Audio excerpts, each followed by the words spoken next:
Ndewonu, na lesson anyị gara aga anyị lebara anya maka Abịdịị Igbo, the Igbo alphabet.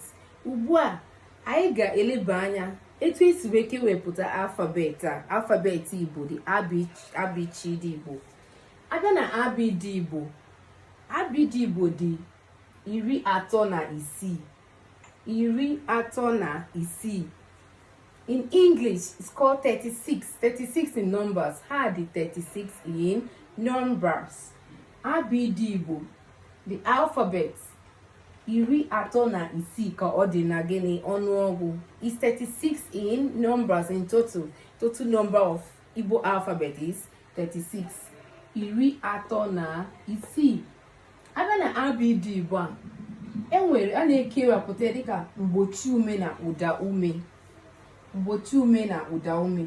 Mgbochiume, ihe a na-akpọ ya na bekee bụ consonant. Consonant.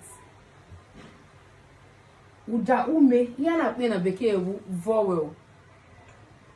So Mgbochiume Igbo nke a na-akpọ consonant na bekee dị 28. 28. 28 in numbers. That means the Igbo consonant is 28 in numbers. The Igbo consonant is 28 in numbers. Mgbochiume Igbo 28. That's 28 in numbers.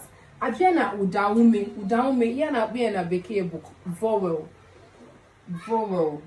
Ọ dị 8. 8 in numbers. Ọ dị 8. Ụdaụme dị 8.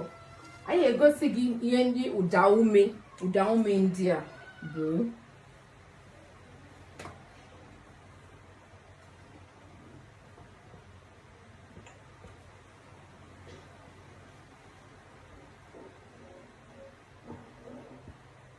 n'anya.